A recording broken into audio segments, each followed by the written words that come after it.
So, dear parents, do you ever feel like your teenager just doesn't listen?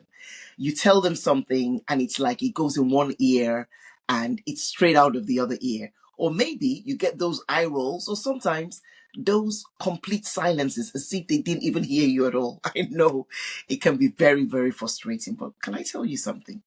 Teenagers actually listen. What makes the difference is the way that we actually speak to them.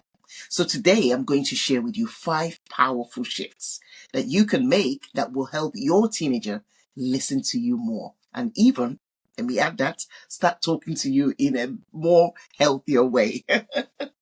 Point 1 is respect their growing independence. I say this over and over again that the quickest way for a teenager to switch off is when we treat them like a little child.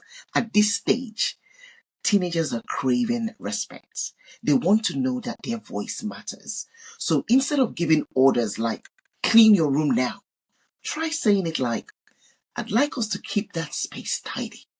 What's a good time for you to sort it out today? That little change tells them that I see you as capable. I trust you. And trust me, teens respond better when they feel respected. Point number 2, listen before you speak. This is a big, big one because many teenagers say, my parents don't listen.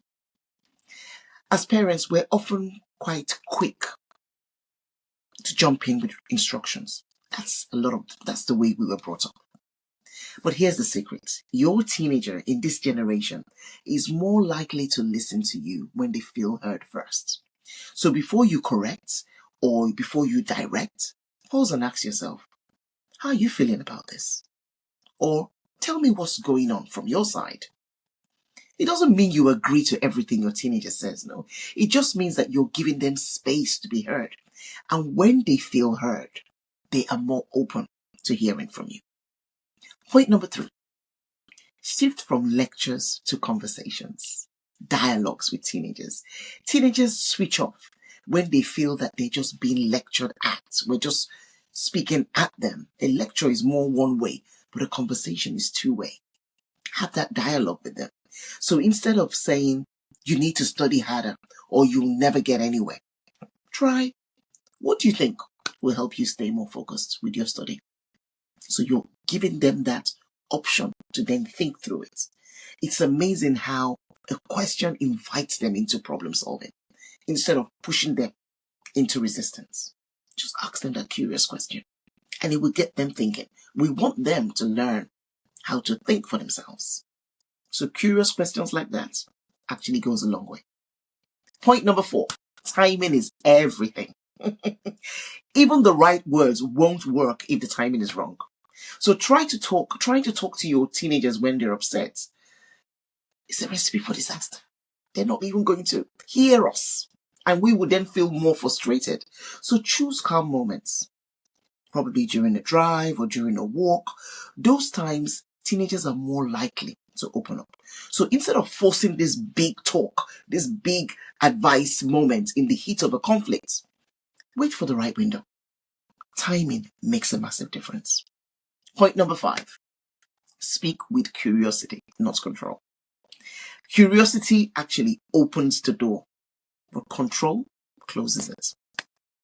And we don't want it closed because if it's closed, they're going to hear outside. So if you say, why are you always on that phone? It's ruining your life. Your teen will just shut down. But if you ask, what do you enjoy most about being online? You'll learn something about them. And once they feel you're curious about their world, they'll be willing to let you speak into it.